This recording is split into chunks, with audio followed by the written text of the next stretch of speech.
para mapabilis ang obserbasyon ng ex mo na kayo nga po ay patuloy na nade-develop, gumagaling, nagbabago o nag-i-improve, ay kailangan tanggalin mo yung assurance level na nafe-feel niya.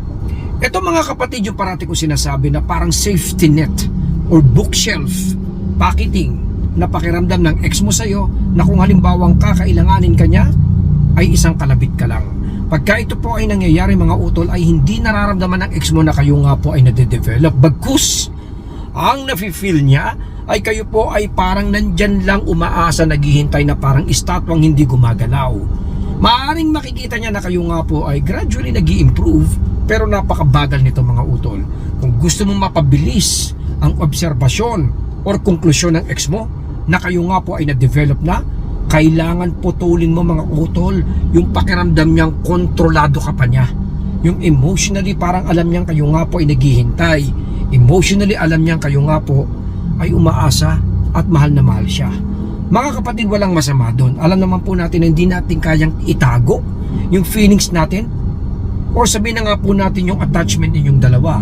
Kung halimbawa kayo nga po ay naging magkarelasyon, alam ng ex mo na syempre mahal mo pa siya. Pero iba kasi yung mahal na humahabol ka, pero iba yung mahal mo pero mas nauunawaan mo na kung ano yung mabuti at kung ano po yung tama. Napakalaki po ng pagkakaiba nito utol. In order para mapabalik mo ang ex mo, dito ka mag-focus. Kailangan ipakita mo na kayo nga po ay nagbago na, kayo nga po ay nade-develop na. Alam niyo po ba na kung halimbawa puputulin mo yung control or connection na yun na hindi niya mararamdaman na kayo nga po ay nasa safety net mga utol, mas mabilis niya mararamdaman na kayo nga po ay nagbabago na.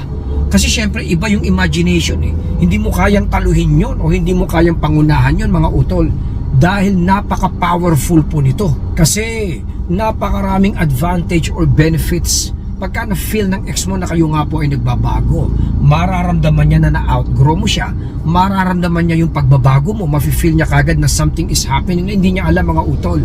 Alam niyo naman po na ayaw ng mga dumper or ex natin yung parang sila po ay naiiwanan. Kaya pagka ganito ang nangyari, magkakaroon na mataas na curiosity level ang ex mo at siguradong ma-occupy natin yung kanyang isipan immediately. At minsan ko na rin sinabi utol na ang taong umalis sa isang situation, tao man o bagay o sitwasyon o lugar mga kapatid, ay hindi na po babalik kung ganun pa rin. Kaya nga niya inayawan, di ba po? Ibig sabihin po nun, merong negative siyang naramdaman. Kaya kung halimbawang ganun pa rin ang pakiramdam niya na magkabalikan man kayo mga utol ay uulit at uulit lang yun, natural, magdadalawang isip siya para bumalik. Pero pagka nakita niya ang laki na ng pagbabago, ibang iba na. At nandun na yung imagination na baka ganito na. Alam mo yung mga malawak na imahinasyon ng isang tao na baka ganito na po yung nagaganap at nangyayari sa'yo na baka hindi na niya alam. Alam natin mostly ang mga ex ay hindi po mapayag dito kapatid. Kaya in my opinion, dito po tayo dapat mag-focus. Kailangan tayo po ay mag-concentrate na maramdaman ng ex mo immediately mga kapatid na kayo nga po ay nagbabago.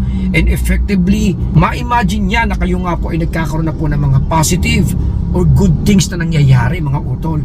Dito babalik ang ex mo. Dito niya mararamdaman na kailangan niyang nandun siya.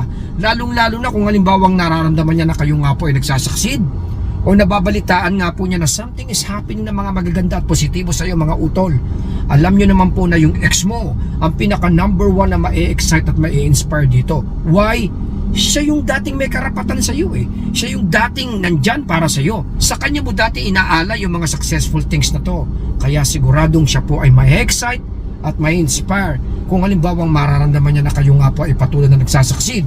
Rason ito mga utol o dahilan ito para siya po ang humabol or bumalik sa atin.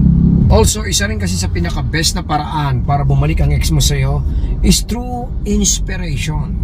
Dahil ito yung mga panahon kung saan i-admit niya sa sarili niya na talagang tanggap na niyang bumalik. Kailangan natin ng motivational tool mga utol. At yung pagbabago or development ay napaka number one key nito para ma-inspire mo ang isang tao na galing nga po dun sa pakiramdam niya na ang nangyari ay negative. Alam natin na with the use of time or sabihin na nga po natin konting panahon mga utol ay naturally maghihil ang mga bagay-bagay. At pagka ito po ay heal na, ang ex mo most likely ay mag-o-observe or titingin kung ano yung mga nangyayari. At kung halimbawang ganun ka pa rin mga utol at madalas ganito nga po ang nangyayari, pumapalpak nga po ang balikan. Pero pagka naramdaman ng ex mo na kayo nga po ay kahit bahagya lang or konting nag-improve mga utol, magiging very observant and psychologically curious ang ex mo. Dito mo na dapat siya atakihin. Dito mo na dapat ipakita sa kanya yung mga naging pagbabago or mga nilulook forward mo pa na pagbabago or improvement sa sarili mo mga utol. Dahil dito babalik ang ex mo. May mga situation kasi na naiisip natin na babalik pa ba ang ex ko? Ang dami nang nangyari sa amin, wala nang trust issue, grabe na yung away namin mga utol. Alam niyo po ba mga utol na lahat ng mga situation na gagamitan mo nga po ng time, naturally ay mag-heal naman and positive things remains. Kaya ko po itinuturo itong vlog na to today na kailangan natin magbago ay para maging mas mabilis yung proseso mga utol. Mas mabilis, ma-expedite nga po natin na madala natin yung ex natin sa pakiramdam ng pagiging positibo at clear uli. At syempre doon papasok nga po yung inspiration na sinasabi ko. Bottom line mga utol, ang sinasabi ko nga po ay kailangan natin mag-focus na tayo po ay patuloy na mag-improve. Sabi nga ng karamihan, ang isipin mo is kung paano ka magle-level up, hindi yung magle-level down.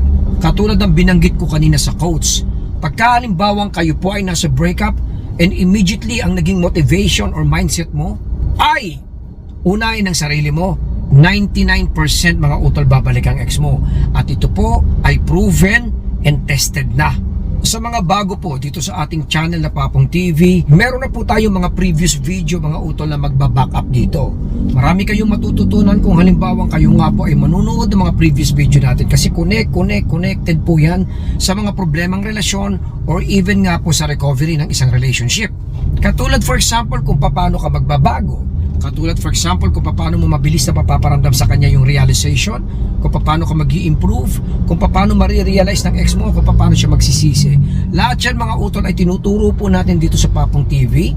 And proud to say mga utol ay napakarami na po nag-succeed by just watching or even listening or even sa mga coaching session natin. Kaya lastly, gusto ko lang pong iparemind na kung kaya naman po nating maging stable at the moment mga utol ay gawin po natin. I-divert po muna natin yung ating isipan, yung mga negativity ay kailangan po muna natin bunutin or alisin, i-set aside nang sa ganun tayo po ay makaisip, makapagplano para maintindihan po natin ang nararapat nating gawin mga utol. Kasi kung talagang kayo nga po ay legit na naging magkarelasyon, malaki pa rin po yung pag-asa na kayo po ay magkabalikan. Huwag nyo lang pong ibibigay yung mga negativity kung saan kakailanganin ng ex mo to anticipate o lagpasan nga po yung breakup.